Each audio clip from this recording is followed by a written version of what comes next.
සුබ දවසක් සියලු දෙනාටම. වෙල්කම් බෑක් ටු මයි YouTube channel. අද වීඩියෝ එකෙන් අපි කතා කරන්න යන්නේ Photoshop එකේ අලුත් ප්‍රොජෙක්ට් එකක් ක්‍රියේට් කරන්නේ කොහොමද? සහ වැඩ කරන workspace එක හරියට setup කරගන්නේ කොහොමද කියලා. ඔයා Photoshop ගැන කිසිම දැනුමක් නැති කෙනෙක් නම් මේ සීරීස් එක ඔයාට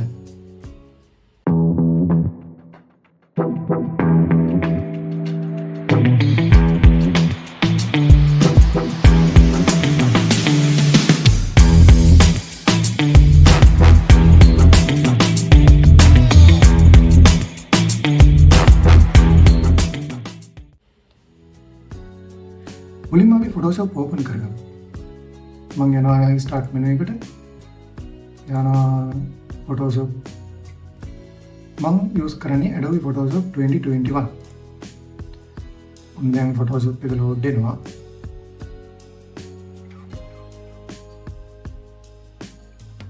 Photoshop open කරාපුවම මෙන්න මේ වගේ තමයි home screen එක දකින්න පුළුවන් වෙන්නේ. දැන් ඔයා Photoshop අලුතෙන් install කරලා use කරන කෙනෙක් නම් open කරාපුවම මේවා දකින්න ලැබෙන්නේ නැහැ.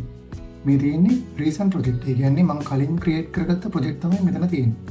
කලින් design කරලා close කරලා දාපු project තමයි මෙතන තියෙන්නේ. දැන් අලුත් design එකක් හදන්න නම් අපි මෙතන දෙන්න ඕනේ create new තමයි select කරගන්න ඕනේ. ඔයාලට ඕන මෙතන දැන් photo එකක් workspace එක photo එකක් open කරගන්න ඕන නම් මෙතන open දීලා file location එක දෙන්න තියෙනවා. මම ඒක පස්සේ කතා කරනවා. මුලින්ම මම create new දෙනවා. ඒ කියන්නේ අලුත් project එක design එකක් කොහොමද හදාගන්න යන්නේ workspace. create new දුන්නා මෙන්න මේ window එක තමයි open වෙන්නේ. මෙතන නම් තියෙන්නේ එක templates තමයි තියෙන්නේ. මෙතන site එකේ ඔයාලට දැක ගන්න පුළුවන් අපි ඕන විදිහට workspace එක customize කරන්න. මෙතන පුළුවන් project name එක දෙන්න. මම project name එක දැනට දෙනවා test කියලා. ඊට පස්සේ මෙතන තියෙනවා width එක. ඒ කියන්නේ width එක and height එක. width එක කියන්නේ දිග, height එක කියන්නේ පළල. ඒ කියන්නේ උස. ඒ කියන්නේ workspace එකේ දිගයි පළලයි අපිට මෙතන predict කරන්න පුළුවන්. අපි දැන් මෙතන තියෙනවා pixel කියලා. මෙතන තියෙන එක parameters. ඒ කියන්නේ width එක height එක then හදන්න පුළුවන් parameters. pixel තියෙනවා, inches තියෙනවා, centimeters තියෙනවා, millimeters තියෙනවා, pointers, icons, cards. icons. ඉතින් සාමාන්‍යයෙන් Photoshop use කරන කෙනෙක් කියන්නේ Photoshop වල design එක create කරනකොට අපි ඒක pixel වලින් තමයි මනින්නේ. මෙතන width එක මම දැනට දෙනවා 1920ක් pixel වලින්. height එක දෙනවා 1080ක්. ඊට පස්සේ මෙතන තියෙන්නේ orientation එක. orientation එක මෙතන තියෙනවා portrait, landscape කියලා. මම දෙනවා landscape දැනට දෙනවා. ඊට පස්සේ මෙතන artboard එක select කරන්න පුළුවන් artboard එක විදිහට කියලා. ඒකයි පස්සේ කතා කරමු. මෙතන තියෙන්නේ resolution. resolution මොනවා වලින්ද කියලා අපිට select කරන්න පුළුවන් pixel inches වලින්ද pixel centimeters වලින්. මම දැනට pixel inches කියලා දෙනවා. resolution අපි හදන image එකේ හරි workspace එකේ හරි quality එකට අදාළ දෙයක් තමයි මේ resolution කියන්නේ. සාමාන්‍ය web design වලට සාමාන්‍යයෙන් නම් 72 pixel per inch use කරනවා ඒ වගේ තමයි. හැබැයි සාමාන්‍ය design එකක් create කරනකොට ඒ කියන්නේ අපි හිතමු Facebook post එකක් Instagram post එකක් එහෙම හදනවා කියලා. එහෙම හදනවා නම් සාමාන්‍යයෙන් resolution 300ක් කියලා තමයි දෙන්නේ. printing වලදී මේ values use කරනවා. නමුත් අපි දැන් beginner level එකේ ඉන්න මේ ගැන වැඩි එකකට කතා කරන්න යන්නේ නැහැ. ඊට පස්සේ තියෙනවා මොකක්ද තියෙන්නේ color mode එක. color mode එකේ මෙතන RGB කියන option එක තියෙනවා. සාමාන්‍යයෙන් අපි මෙතන එක modes තියෙනවා. bitmaps, grayscale, RGB, CMYK.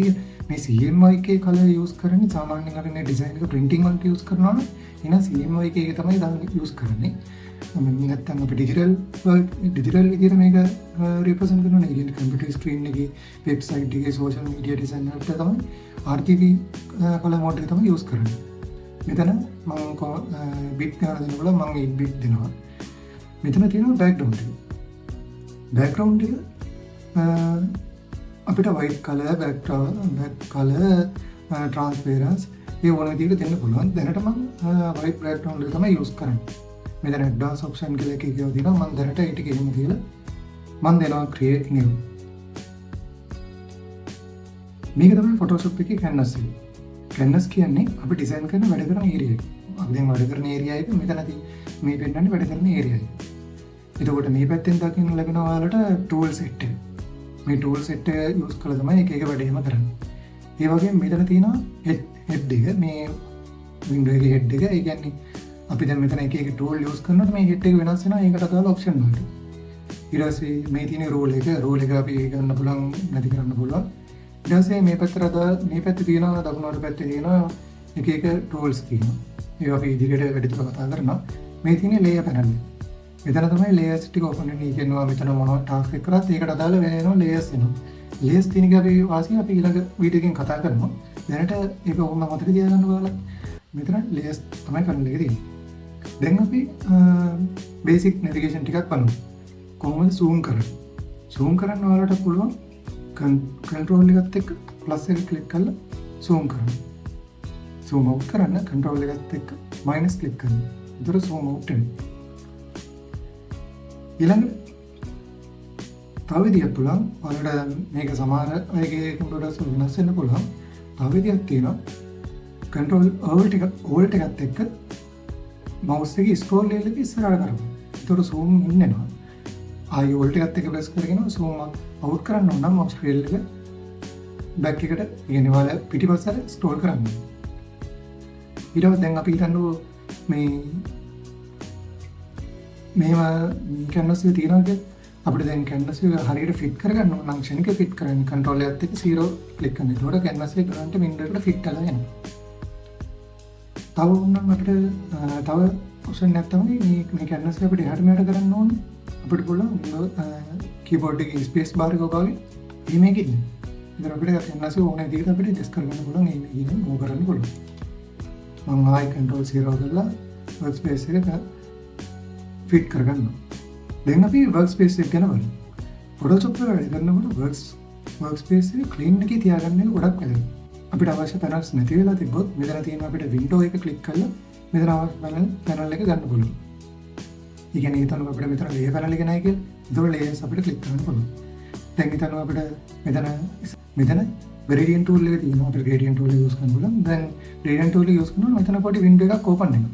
අපිට දැන් මේ වින්ඩෝ එක මෙතන ඕපන් වෙන්නේ නැත්නම් අපිට මෙතන වින්ඩෝ එක ක්ලික් කරලා මෙතන gradients එක දුන්නා මෙතන වින්ඩෝ එකට අදාළ properties ටික ඕපන් වෙනවා. දැන් හිතන්න අපිට workspace එක reset කරගන්න ඕනේ කියලා මොකක් කරන්නේ?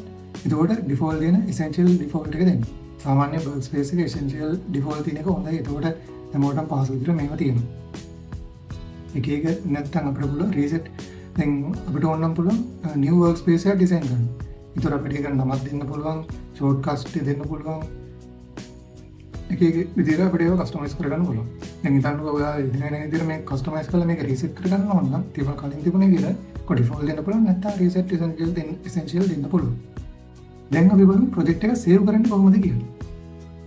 ප්‍රොජෙක්ට් එක සේව් කරන එක තමයි වැදගත්. ඒක පොඩ්ඩක් හොඳට බලන්න.